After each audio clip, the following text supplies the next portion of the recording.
how do we understand skill development, like learning to play a musical instrument, if not at something develops in time? Thank you for being Lisa. That's a fantastic question.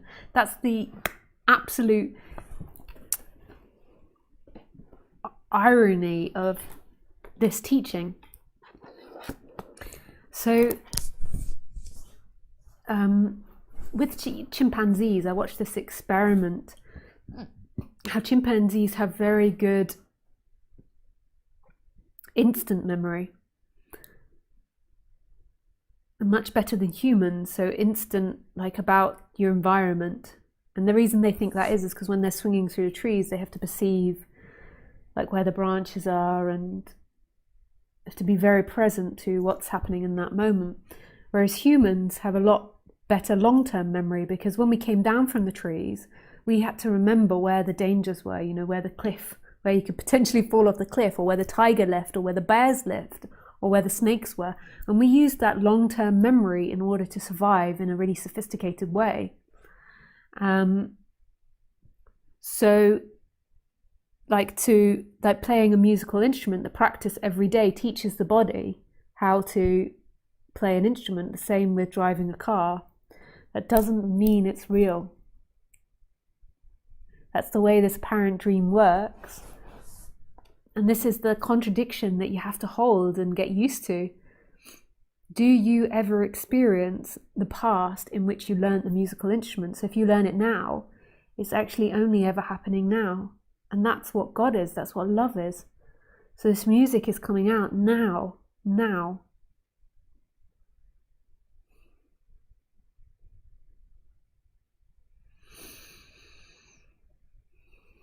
But it appears through time we learn things. And that's the nature of what we do. So if you're learning to canoe, you put your effort in every day and you'll get better and better and better.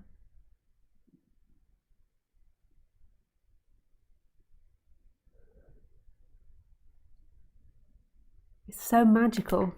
I don't have any issue with that, but I can understand the logical mind is like, well, I have issue with that. Because where is this past? Will you ever be able to get back this past?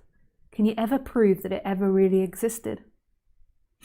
What happens to the past in a video game? If you play a video game and your character, you know, like in these video games, they do immense things like building like these immense castles, say in Minecraft. So obviously if you've recorded it, you can look back, but if you haven't recorded it, like where do all those noughts and ones that line up to make the programming go in the end? Did they ever really exist?